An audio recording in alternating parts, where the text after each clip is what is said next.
and staying in long lines to now there's virtual appointments and drive-through services. But on the people side, really the shared hardship, I think that some of us faced throughout the pandemic really brought together leaders and employees who all of a sudden kind of realize, oh, wait, we're all human and we all have some things in common. And so I think we were all a little bit grateful for those of us who maybe your company struggled a little bit. We all had to work together to kind of keep things afloat. And then there was the work from home transformation, and something that was kind of a perk that people had requested for a long time and really was probably on a trajectory to not really happen for, I don't know, maybe 10 more years. And then all of a sudden we snapped our fingers and overnight here we were. And now we have a new opportunity to kind of look at what does hybrid look like. So kind of looking at 2020 was hard and people really complained. They said, this is awful. Working from home is so hard and I hate being stuck at home. And I don't know about you, but it seems like a transition has really happened. Somewhere along the line, most of us figured out how to make working from home work for us. And in fact, in 2021, it's shaping up to be a little bit different. We went from saying, I hate this, to saying things like, I'm much more productive at home than I am in the office, or, I think I'll quit if I can't go to work in my yoga pants. So things really have changed a little bit.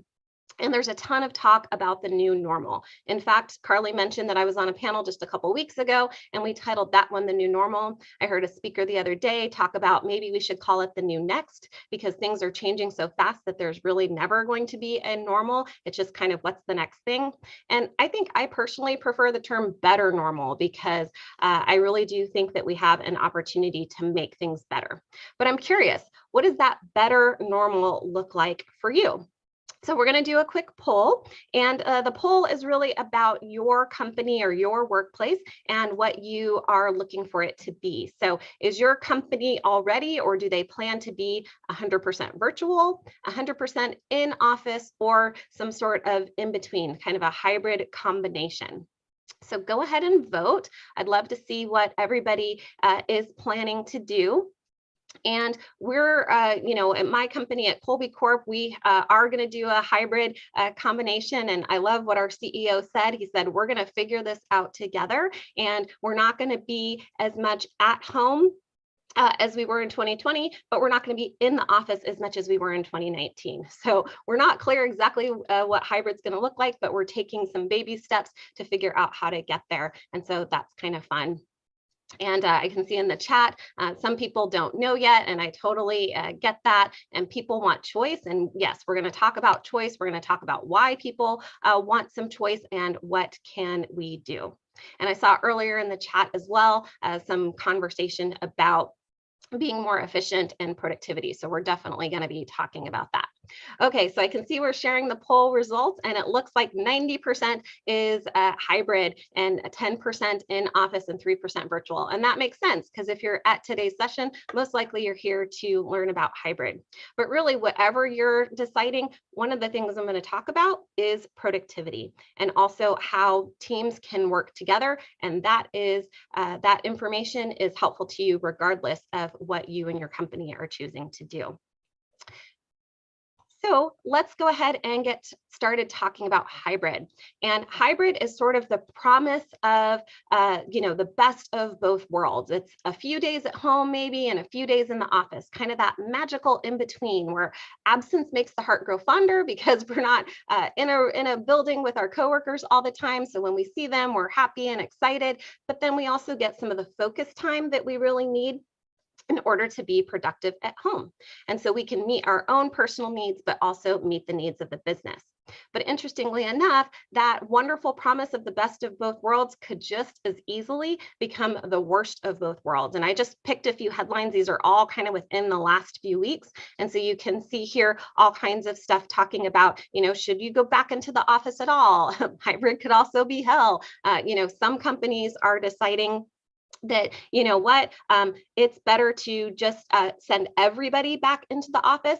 Others are giving employees choice, some really interesting stuff like, oh, well, you can take a few weeks a year and work from wherever you want. And then some managers are really saying, you know what, Zoom fatigue is real and I want everybody back, or there's some cultural concerns and I want everybody back. So the jury is definitely still out in terms of where this is going to, how this is going to shake out. And what's interesting is one of the reasons it's so hard to figure this out is because hybrid itself is hard. And the reason hybrid is hard is because it has all of the challenges of remote work, plus we have this kind of re-entry into this new normal that we have to figure out. So remote work, let's just kind of start by looking at that. Remote work, as we all experienced, or many of us experienced in the last year, the first thing you have to do is figure out technology. You all of a sudden realize that you are alone at home with your laptop. Maybe you have a printer. I don't know about you, but I haven't found a home printer that worked since the 90s. But you don't have that infrastructure and support. Your IT department cannot come home with you, unfortunately. And there's all kinds of new collaboration software, which is amazing and helpful. There's some foundational software that, maybe you're using Excel and you used to be able to just walk to the cube next to you and talk to somebody in accounting and say, hey, how do I do this in Excel? And now that kind of stuff gets so much more difficult when you are working from home. Collaboration can sometimes be problematic because you don't know whether someone is available or not. Maybe you worry about whether you're going to worry them. It's a lot easier when you're standing around a whiteboard or everybody's looking at the same screen. So there's all of that. Plus, there are multiple distractions when you are not in the office. So children, pets, I don't know, husbands was one of my distractions. I actually just kicked him out and I said, you got to shower and get out of here before my webinar starts today. Because I'm actually working from home, although we have started going back into the office as well, but today's a work from home day for me. And then this last one, I know this is not a word, but it's an acronym for out of sight, out of mind. So I'm sure many of you have heard about that as an issue as well, especially as we transition into hybrid, that if you're the one who's not in the office, then are you out of sight, out of mind in terms of not being the one who is seen as productive or ready for promotional opportunities or other challenges because your manager doesn't see you in the office and your coworkers don't get as much of a chance to collaborate with you in a traditional sense. Then the new normal, or kind of the hybrid, has some challenges as well.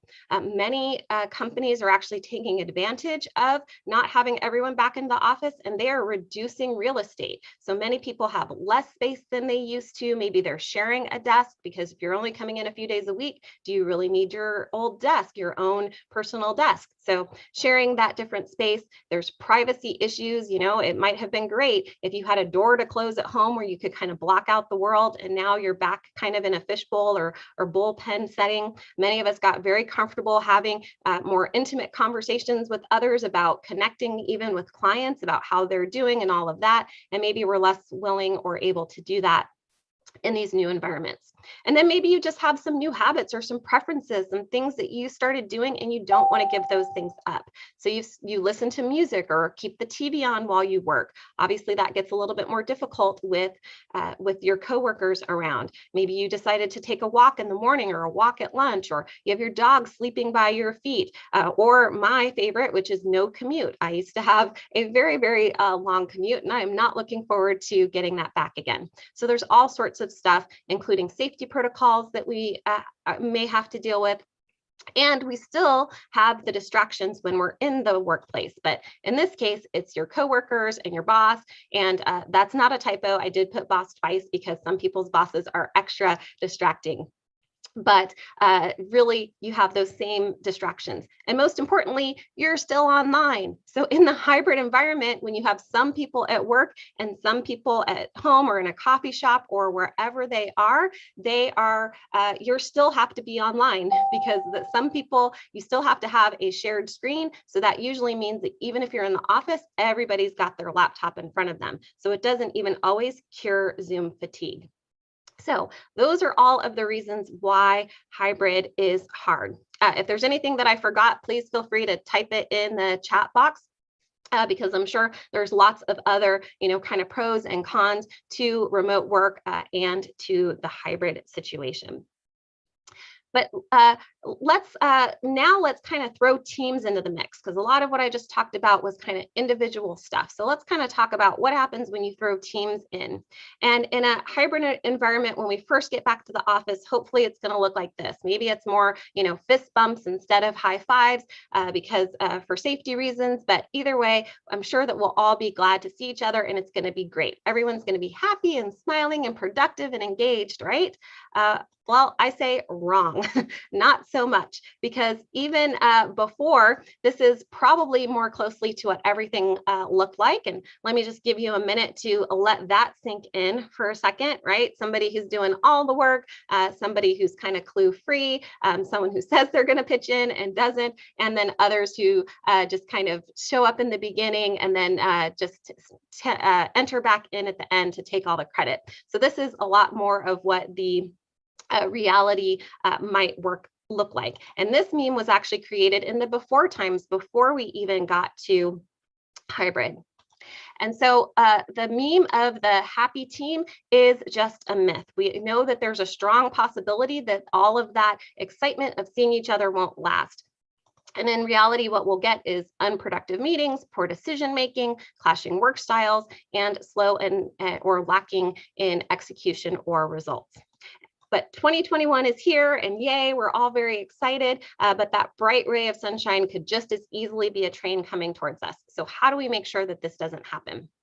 First, organizations need to learn how people work, and individuals need to learn how to create and execute an approach to self-managed work, how to prove to the company that they can contribute. And many of us did that in 2020, but as things start to move and change, we need to continue to prove ourselves, but also be willing to negotiate for what we need. And so that's what I'm going to spend a lot of time talking about today. Leaders also need to focus on end results rather than the process on how we get there, and learn to leverage strengths in order to create cohesion and motivation within a disconnected team. And at Colby Corp, that is what we do. We help individuals and teams and organizations to achieve what they care about most. And we do that by helping individuals to understand their strengths, a particular brand of strengths, your cognitive or your instinctive strengths, and then how to optimize those as a team, how to align your own strengths to your job, and we also help to hire. And we've got clients all around the world, clients that are large or small, but really the qualification that I have best to be here today is really about my lived experience, both as a leader in an organization who's helping to make some of these decisions, but also as an employee myself. I have bosses too. So I'm hoping to bring a lot of that experience to today's conversation. And by the way, if anybody tells you they know exactly how to do hybrid, they don't. Even if you've been working in a hybrid situation for quite a while, it's still going to be different, because things pre-pandemic aren't the same as things post-pandemic. And I could just tell you the framework, but that wouldn't be any fun. So instead, I would like to play a game with you. So let's play team meme. So I can see some of you have already been participating in chat. So hopefully you will continue to do that, because this is definitely the audience participation portion of today's session. So let's go ahead and look at some common myths regarding teams and see how they hold up regarding the hybrid work environment. So the first one is a fill in the blank. So there's no what in team. So what's that first one? This one's pretty easy. All right, cool. I'm seeing lots of I's there. So you're correct. There's no I in team, right? Wrong. There is, you're right that there isn't an I in team, but there is an I in hybrid. So hybrid teams actually require optimized team performance and individual productivity. And that's true for all teams, but it's especially true in the hybrid environment. And we're going to look at that and see how that plays out in just a second. All right, let's look at another team meme here. And this one is an acronym. We can kind of start with the first word if you'd like, or if you know the whole thing, you can go ahead and type it in. But let's see, we'll start with the T. So, okay, I see Will says together. All right, anybody else have any guesses there? All right, I see you guys getting it. So together is absolutely correct. Yep, together everyone achieves more. Perfect. But even though you've probably heard that before, together everyone achieves more, wrong. For hybrid teams, that is incorrect by itself. Together everyone achieves more only when the workplace is optimized for both the worker and for the work. So workplace, worker, and work all need to be aligned in order for hybrid to work. All right, last one. So this one is a fill in the blank and it makes 2 words. So let's see if you guys know what 2 words we're trying to make here. Let's see if we can get any guesses in the chat. Does anyone know this one? What are the 2 words we're trying to make here?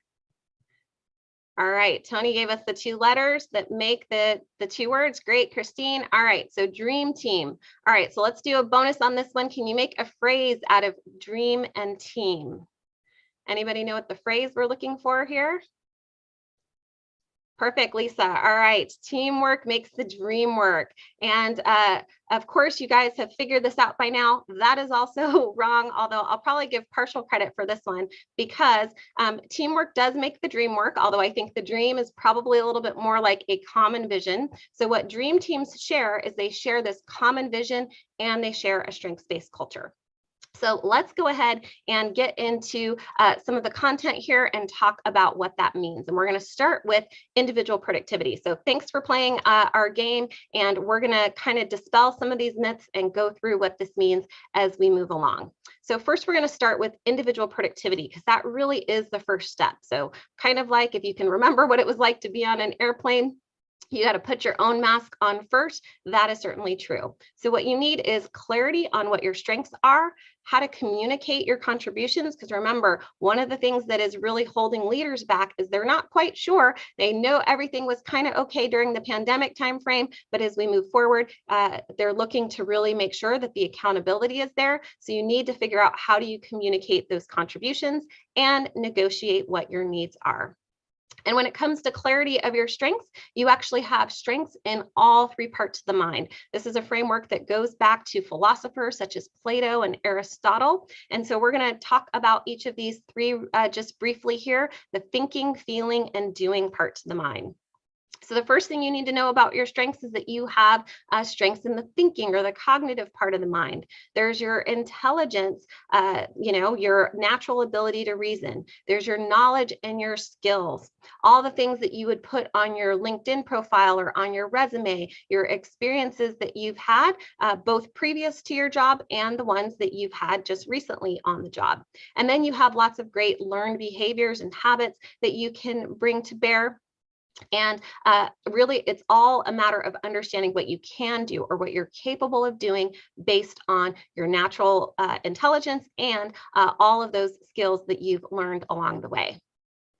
The next, and specifically in this particular era, you want to start thinking about what information, skills, or training do you need to succeed moving forward. So skills might be using collaboration software and project management type of software effectively. And this is where I think Learn It comes in, and they have some great programs and great training that is really built for the learner.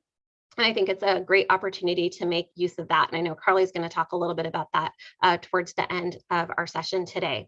But the knowledge, it can be really helpful if you have knowledge of workplace safety or compliance or productivity or privacy or anything about how teams and cultures can work together. From an experience perspective, really kind of hone in on what previous experience you have. For myself, I actually helped in a transition of going from individual cubicles to a shared work environment. I know, don't kill me. I know a lot of people really hated that. And we did that at our old company, but I learned a lot from that situation. And I'm bringing that experience to the current company that I'm in as we make this hybrid transition. So start to think about what kind of skills, knowledge, and experience you have that you can really bring to bear in the hybrid work environment. Then next is the feeling part of the mind, or the affective part of the mind. And many of you can think of this one as personality. You may have taken all sorts of assessments. Feel free to put those in the chat if you've taken affective assessments before. So personality tests, True Colors, DISC, Enneagram, Myers-Briggs. There are tons and tons and tons, dozens of different assessments out there that all tell us a little bit about our personality. And those are really important because they tell us about our motivations and what things that we prefer to do. They also tell us about our values and our emotions. One of my favorites, because it's free, but it's also validated, is via character assessment. That one is one of my favorites. And yes, Kim, the presentation, I will make it available in the Learn It community. But yes, all of those different assessments can be so helpful to tell us about this part of the mind. But we also get a lot of feedback on things like our personality. So this might be a good time to revisit some of those assessment results or get feedback so that as we're coming in the office to collaborate together, we know a little bit about how we interact with others. But also those motivations and preferences can be really helpful to tell us what we want in terms of our environment. And we want to think about things like, am I introverted? Am I extroverted? How does that affect how often I want to be in the office and how I naturally collaborate when I'm there? If you're being asked to go into the office, but you'd rather just keep your head down and your headphones on the whole time, maybe that's actually not the best environment for you, or you should be choosing days and times when the collaboration is actually needed so that you can have some of that focused time later on. But you also need to think about, what are your hopes and fears and what do you need to be your best at work? For some of us, it's great childcare or being able to leave to walk our pet at lunch, because that's something that we've really grown accustomed to and our pets grown accustomed to too. Maybe you have a preference such as being by a window or listening to music while you work. And what are some of your values? Do you value autonomy more, or maybe the challenge of being there, being called into the boss's office at any notice and being willing and able to provide what's needed? Or maybe job security is actually what's most important and critical to you, and so you're willing to do whatever your company is putting in front of you for this situation. Okay, so we're going to go ahead and do another quick poll here, and so we can see, how would you describe your feelings about the new normal? So whatever that looks like for you or your company, are you hopeful and excited? Are you fearful and frustrated? Or maybe you're in between, or you don't even know how you feel yet because maybe those plans haven't been rolled out, or you're still just internally struggling and you're just not quite sure what exactly your feelings are. And while we're doing that, I'll kind of take a quick look at the chat. So hybrid workplaces, security, and impact on the IT. Yeah, I think that's probably a topic all in its own. And I am definitely not an IT expert, but I know obviously there's lots of stuff, even just in the news this past week, about IT and security. And, especially with people who you're not next to your IT department. So if you get a crazy email, you can't always show it to somebody right away and say, oh, should I click on this? Or I just clicked on this. What do I do right away? It might be 10 minutes before you can get the help that you need. So there's definitely lots of issues. So I'm sure Carly's taking a note because I think that would be a great webinar all in itself.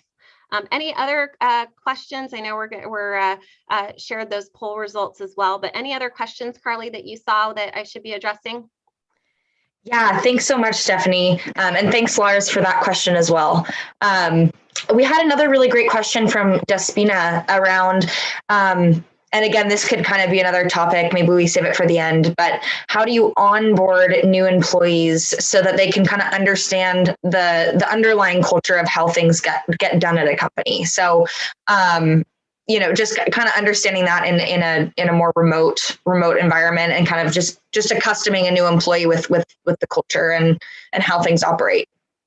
Perfect. Yeah, I love that question. And onboarding is another topic all on its own. I think the one thing, especially one of the things we've done at Colby Corp, is we've really tried to systematize it a little bit more, because when you either have a remote environment or you have a hybrid environment, it's very different than we used to bring people into the office and, they would just learn by osmosis. And if they were doing something that maybe wasn't quite a great culture fit, or they were not following a procedure or not dealing with clients the way that we would normally would, you would overhear that and then you could just kind of jump in and help them out. Well, in remote environments, you don't do that. So one of the things we did, make sure that your technology enables that. So like our sales and customer service folks, when we're onboarding them, we still use technology to actually be on the other side and listen in so that we can give them that feedback. We also started bringing in different people in the office because we're probably only bringing about 25% of our employees in on any given day, but we got really intentional with our new employees, making sure that they had both a consistent buddy, but also people who could, a variety of different people that were sitting near them during their onboarding period so that they got different perspectives from different people. But it was also really important that they had a buddy, a trainer who was in kind of their department and could teach them those kind of things, but a separate buddy that really helped them with culture. So I know that's just a really short answer. I love talking about onboarding. I'd love to continue that conversation in the Learn It community as well. So thanks for that question. All right, and thank you for your poll results. This looks like a very positive group that is excited and willing to move forward, but there's also a lot of people who are in the in-between or not sure. And the first thing I would say is, that is okay. It is okay to not know what that means. And although a lot of that has to do with your personality, I also want to share with you that some of that might actually do with this next thing that we're going to talk about, which is the doing or the conative part of the mind. Many times we can this is actually all about our instincts, our natural instincts about how we solve problems, how we make decisions. And so this is kind of what we were just talking about. How do you make this decision about whether you're going to lean into hybrid and what that's going to look like for you? And the more you know about your strengths in this part of the mind, you have just that little extra bit of information that might help you to move forward, especially if you feel a little bit paralyzed. You might think that that's all purely driven by your emotions, but it actually could be driven by the fact that you don't have what you need instinctively in order to move forward. And I'm going to show you what some of that looks like, because the conative is all about what you need to take action and how you take that action. We actually, all of us have 4 different needs, 4 different instinctive ways of taking action. So the first is how you gather and share information. And everybody gathers and shares information in one way or another. Some of us get lots and lots of detail, and we need that detail to move forward and to make decisions. Others of us naturally simplify or can deal with just the summary. There's also an instinct that governs how we naturally organize and arrange and design. And some of us need things in a very orderly, structured way. We really need to have a plan. And as you can see, that can really come to play when it comes to the hybrid work environment. If there is no plan, we can sometimes be frozen and not know how to move forward. The next one is all about how we deal with risk and uncertainty. And some of us naturally lean into risk and uncertainty by innovating and experimenting and trying new things. And others of us are really there to help the organization make sure that they don't throw out the good when they are moving things forward. When you're going through change, really making sure that we kind of don't throw out the baby with the bathwater, so to speak. And then the last is all about how we deal with physical things around us, those physical tasks. Are we hands-on problem solvers? Do we have a need to be on site? Do we have a need to be in person? Or do we deal with things that are more conceptual and abstract that we don't need to see to believe? So those are just 4 ways that all of us naturally take action. And as you can see, they're kind of, each of those are sort of on a continuum there. And our tool, the Colby Index, actually helps you by telling you where you fall on the continuum. And all of those things are strengths. So whether you end up with scores of a 2 or an 8 or what have you, all of these things are strengths. And what's important about understanding your strengths is then you can know all kinds of great things about yourself. So why do you procrastinate? How you make decisions? How do you work through a crisis? And how do you learn to trust your instincts? How do you work remotely? And how to best set up your workspace? And that is really just the beginning. There's also how you deal with change in general. So all kinds of great things that you can find out about yourself once you know this part of your strengths. But even if you haven't taken the Colby Index, I think there's some things that you can kind of look at these next couple of slides and really understand what are your contributions, how can you understand and contribute those more. So going to the how we gather and share information, we all need to kind of make sure that we are looking at what do you contribute? So some of us might contribute research of the best hybrid work strategies for the team. So if that's you and you really need to get the detail for yourself, then raise your hand and volunteer to do that with others. You can conduct interviews of other team members. You can, volunteer to compile some employee survey data. We actually use an external partner to do our surveys, but I know lots of companies that just put, SurveyMonkey tools together to kind of say, what are everybody's preferences, or what is it that you want, and what are you looking for when you're moving forward? Then in the terms of organizing and designing, if that's kind of more of who you are, then you can be the one that helps to create the plans and the procedures. If you need those plans for yourself, then you can be the one that can volunteer and ask to be a part of that process. Whether you're creating checklists for people to return to the office, people ask the IT question. One of the things we learned in IT is you kind of need your set of stuff at home or your set of stuff at work. Or if you're going to be taking stuff back and forth, you need a really good checklist to remind yourself so that you don't leave your favorite mouse at home, or you don't leave that expensive headset, because it can really, change the way your day flows if you don't have the tools that you need for the job. And technology is definitely a part of that.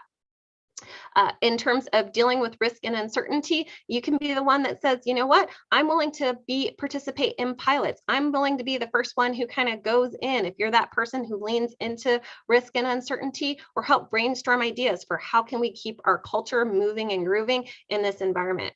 At Colby Corp, we actually started when we went virtual, a weekly all staff meeting. Usually we only had all staff get together a couple times a quarter. We moved to every single week, and we had lots of people who were willing to contribute. I know this icebreaker that we can do, or let's talk about this topic during the all staff meeting, and really kind of used some of their strengths to facilitate some of those meetings, or even just portions of those meetings or one activity.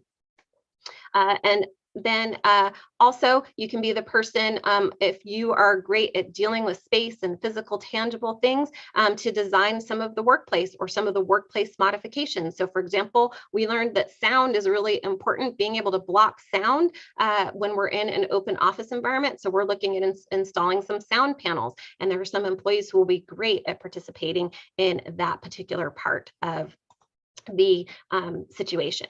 And the reason why I mention contributions first is because if you can kind of set that background and say, this is what I'm contributing, then it makes this next part so much easier, which is all about negotiating your needs. If you haven't, if you're not in a position to hire, you may not know this, but the hiring market is hot, although it kind of depends on which side you're on. It is very difficult to find good talent right now. And so that's the bad news for leaders and companies, but it's good news for employees, because this is a perfect time for you to really negotiate what your needs are. If you're doing well at work, if you're appreciated and recognized in your company, it's a great time for you to really say, you know what, I need this in order to be successful moving forward. And negotiation shouldn't be thought of as this scary thing or this hard thing. It should really be thought of as a meeting of the minds that leads to a win-win. So if you go into it with that sort of attitude, then it can be helpful. It can also really be helpful to seek balance between employee needs and business needs. Employees want less oversight, more autonomy, more flexibility, and the ability to have more focus time. That's really kind of the general consensus that we've learned over the past year. But leaders and organizations, they want more accountability. They're really interested in knowing that employees who are working outside of their view or outside of the office are still meeting their goals, and that they're still maintaining the culture. And these two things are not mutually exclusive. The autonomy and accountability are not. So some really quick advice for leaders: ask employees what they want, surveys, but also human to human interactions. Those conversations we had at the beginning, which is like, how are you doing? How are your kids doing? How are you surviving the pandemic? Those conversations actually need to continue as we make this transition into hybrid. Don't make promises you're not sure if you can keep. So don't make a sweeping change of, everybody's got to go back into the office, or nobody's going to go back into the office, or this is exactly what hybrid's going to look like forever. Really make slow changes and tell people if something's temporary, tell people this is my vision for now, those kinds of things, but don't make promises that you can't keep. Or if you say to someone, you know what, I'm willing to let you try a few more, work from home days, make sure you let them know if there's going to be any stipulations or that this could change if your performance changes. And then find a way to ease into the transitions if you can, give employees warning. There are childcare situations, pet care, elder care, all kinds of situations that people now have. Doing something as a trial period is something I definitely recommend, or, calling it a pilot or an experiment, and then reevaluating after a specific amount of time. But employees really need to own their part of this as well, and negotiating their own needs. So really figuring out how can you, based on your strengths, if you know them, but I'm sure one of these things will resonate with you, but you really have to ask yourself, what areas do I want to negotiate in, because some needs might be more easily met than others, and really, do you have the flexibility that you need if you can promise that you can get that end result? So just a couple of quick ideas here. So really making sure that you are negotiating your needs. So if you need to ask questions, make sure that you're getting the time to do that. If you need more time to kind of do your own research, draw your own conclusions, I know this was especially important in terms of vaccines and other COVID-related protocols, giving employees time to do that, having sessions where they can ask questions. There are people who need all of the steps and the plan and the schedule and what are things going to actually look like, and they need that in an incremental way. Some other needs, dealing with what's most urgent, and really painting a picture of the future and what is the future going to look like, and how will the steps we're taking today help our company grow. And then really collaborating in person. Do you need to be the one who is on site, or maybe you don't? Do I need freedom of movement? What kinds of tools and materials and furniture do you need? I know I had a whiteboard in my office and actually put a whiteboard in my house, and our company decided to do that through a stipend program where everybody got the same amount and you could use it on whatever you wanted. So whether it's a new printer or a shredder or a whiteboard or a sit-stand desk, everybody got a stipend amount. And so understanding what are some of your needs, these are your conative needs, but obviously we've talked a lot about other preferences and other needs that we might have as well. And we do have a blog, by the way, about your strengths and what those have to do with your physical needs at work. Okay, so now I want to make sure this was sent out in the pre-work for those of you who pre-registered, but it's just a summary of some of these questions that we have gone through already. So what skills do you need for the future? What are your feelings? And what can you contribute that's going to add value during this time? And then what's really important is making sure that you answer this last question, which is putting this 3 parts of the mind framework all together. How can I share my needs and contributions with others? So who are the people you need to share this with? Your manager, your most frequent collaborators, anybody else that might be affected by this change, even the people that live with you at home. If you have others around you, sharing your hopes and fears can be important. My husband and I had to have a talk. I said, I'm going to start going to the office every Wednesday. We need to get the other car back insured. We'd actually taken insurance off to save money. And I'm like, we need to get that other car out, because sharing a car isn't going to work for us anymore.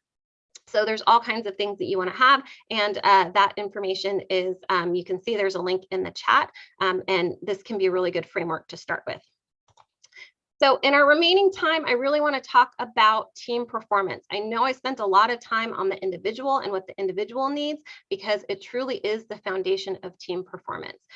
But when you're working a part of the team, you can't just think about yourself. You actually have to think about these things as well. So who are the best partners for you in any given situation? Who are your natural collaborators?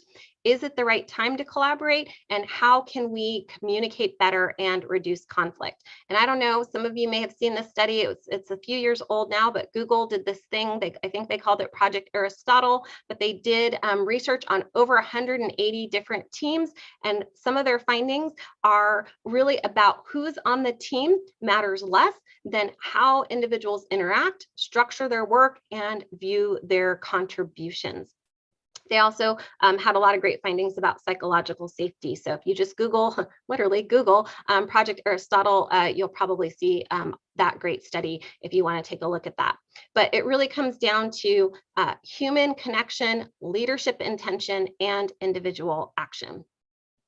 And one of the things that I wanted to talk about most is figuring out when you're collaborating, once you know who your collaborators are, and don't just think about people in your natural department. So, whether you're in the IT department or you're in sales or customer service or some sort of operations or production type role, don't just think of your team as those people in the group that report up to the same manager. Think about any project teams you are on and those collaborators as well. And what you want to do is give them the manual. Do not make them guess what exactly you need to be successful. So I always say, give them the manual, and if you gave them the manual, this might be a sample table of contents. So how to best give you information. Do you like information via email? Or, I personally hate voicemail, but I went ahead and got visual voicemail to make it easier so I could read it and not have to listen to people drone on and on and on my phone. But I also don't like texts for work. I find it really intrusive, but I know a lot of the younger generation, I know I look young, but I'm really not, but the younger generation loves texting, right? And so I tell people, right, don't text me at work unless it's really a emergency. I prefer to use the work tools for that. Don't send me texts on my personal phone.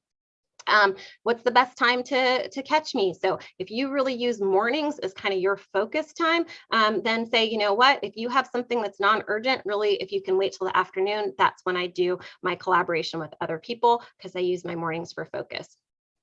What's the best way to engage me? So if you are a decision maker, especially, let people know. I really love it when you bring me more than one option, or I really need the information or the research, or to know that you've done the research before you come and talk to me. Tell me what you need up front. Do you need me to brainstorm something with you, or do you need me to solve your problem? What exactly are you looking for, right? So what's the best way to engage me? Do you read email attachments, or do you need people to summarize things for you instead? So all of those things. And by the way, knowing your strengths in all three parts of the mind, like we talked about before, can really, really help you develop this table of contents. And then I also recommend people giving a tip, your biggest pet peeves. So for example, my pet peeve for working with me is don't mess with the piles on my desk. If you need me to clean them up, I will open my cabinet and put my piles in order, kind of cross-hatch them together so that they stay, but I organize in piles. And I know other people organize in maybe a more traditional way, but that's how I organize. But don't just mess with my piles. Or, talk to me about the future versus talk to me about what's staying the same. There's so many things that you can give people in terms of tips for working together. Then the other thing you have to ask yourself is, do you actually need to collaborate, and how often do you need to? So this was a study done by Harvard Business Review. And they had done the study saying that collaborative activities have ballooned by 50% over those last couple years of that study. And in some teams, more than 75% of an employee's day is spent communicating with colleagues. And we have all this wonderful technology between Zoom and Teams and Skype and Slack and all of these great technologies, email, but it's causing us to collaborate more. And although that person sitting alone in that other fourth of the circle there might look lonely, that person is probably breathing a sigh of relief that they finally get a moment to focus. So you have to ask yourself, is collaboration a good thing? When do you need to collaborate? And this brings me to the other worksheet that was sent as pre-work, but we're also going to put the link for that in the chat. And this is all about your hybrid work, trying to figure out what hybrid work should look like for you. So the first thing you may want to do is just list the tasks that you do most often. Although some people may not want to do it that way, they just want to get into putting stuff in buckets, and that's fine too. So the next question is, which tasks would benefit from collaboration with others the most? Who are your collaborators?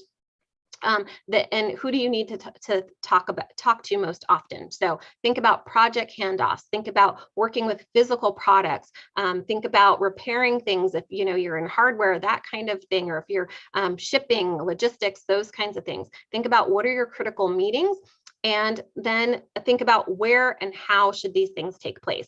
We actually thought that having our collaboration, our team meetings during our collaboration at work days would be best. And then we realized that because some people were at home, we were all going to be in front of our computers anyway, so we might as well just have those meetings on our work from home days. Another time we tried having a meeting and I could literally hear the person echoing in the other room. I was like, this is silly. We need to move this meeting. So, really figuring that out.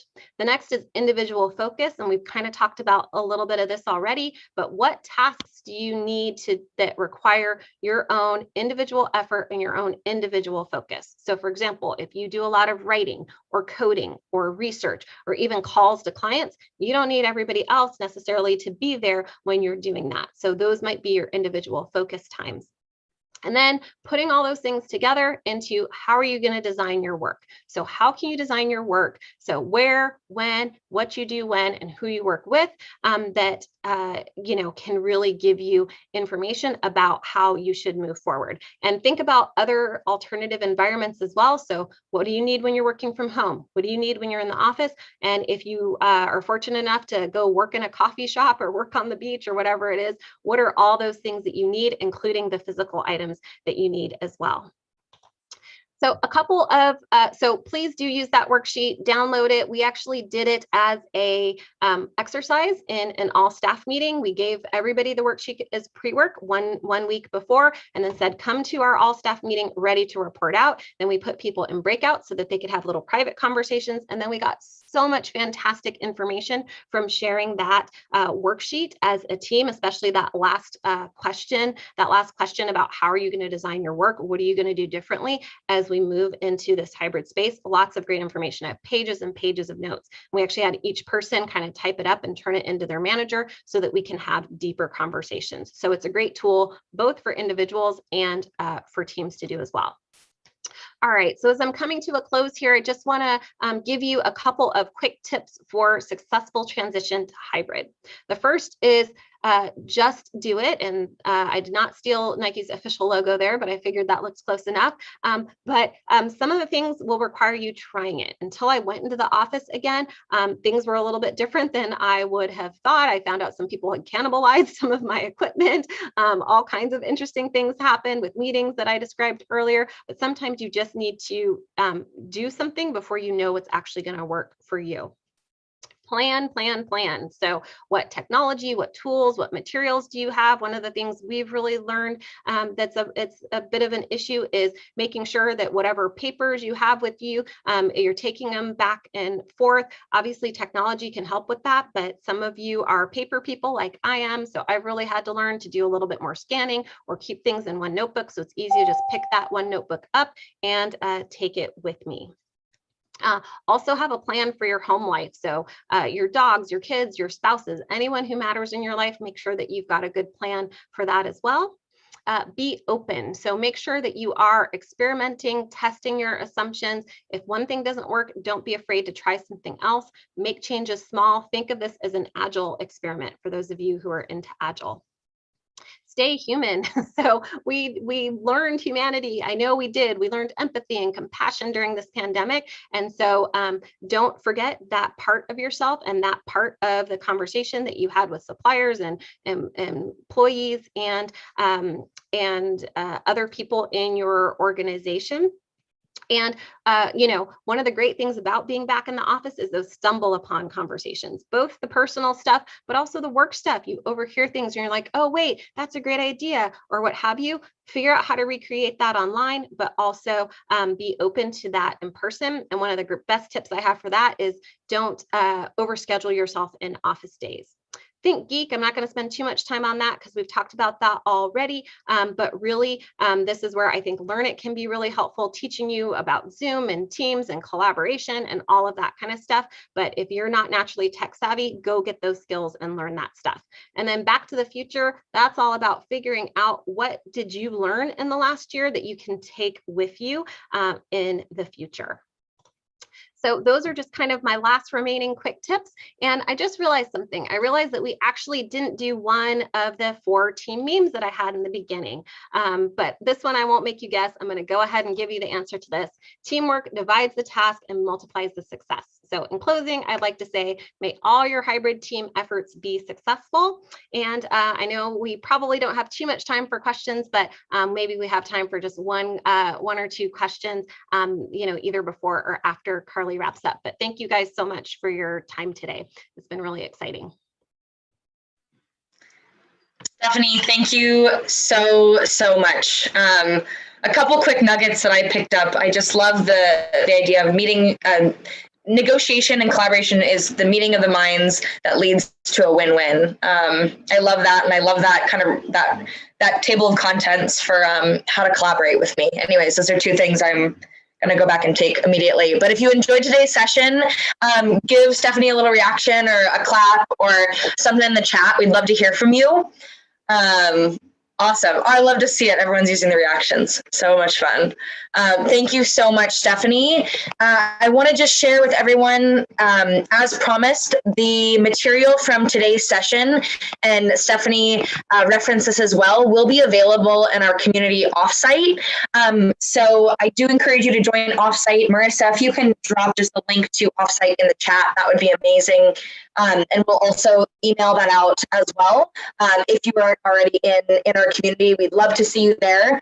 The most immediate benefit of offsite is access to today's recording, slides, and the worksheets that Stephanie and Heather kindly put in the chat today. So you can start kind of reflecting on this. We know we gave you a ton of information. And so, this is just one piece of the learning puzzle in terms of kind of reflecting on how you and your team are going to work best in this hybrid workplace. Well, there's also live instructor help. So Stephanie is in offsite. I'm in offsite. Our internal instructor team is in offsite. And our team at Learn It will get back to you within 48 hours. So if you have questions, we'd love to keep the conversation going with you. We'd love to help you find the resources that you're looking for to dive deeper. And with that, a couple of resources just to help you dive deeper and keep learning. Stephanie and her team at Colby have made their on-demand webinar that kind of helps you assess and find your access your Colby Index available, as well as they have a 1-day workshop, Colby Plus, in the fall on August 18th. And Stephanie, is there anything that you want to add around those 2 things? I'd love to have you speak on it.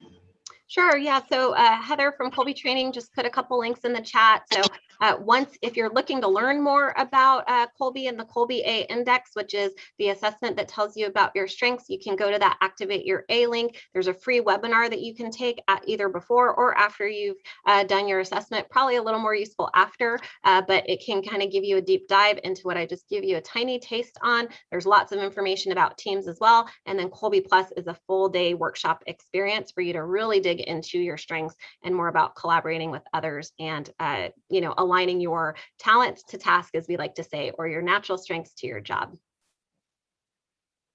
Amazing. Thank you so much. And we'll share more of that in a post in offsite as well.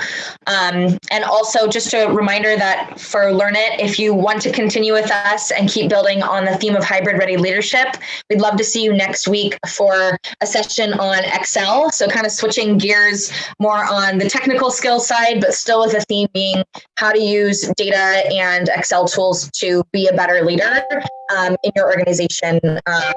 Or as you upskill or you look for that next role. And then we have another event with another great guest speaker with Dr. Aries Davis on diversity, inclusion, and belonging in the hybrid workforce and what that will look like. So With that, I really want to thank Stephanie and her team at Kolbe. It's always a pleasure to work with you, both internally with assessing our own skills and how we've worked. I've learned so much just about leadership and how to collaborate in an organization. And so thank you so much for being here and sharing it with our community. We really appreciate it. You're welcome. It was my pleasure. And I hope to see everybody on offsite because I love answering questions on there as well. Awesome. Thanks, everyone. Hi, everyone. Happy Friday.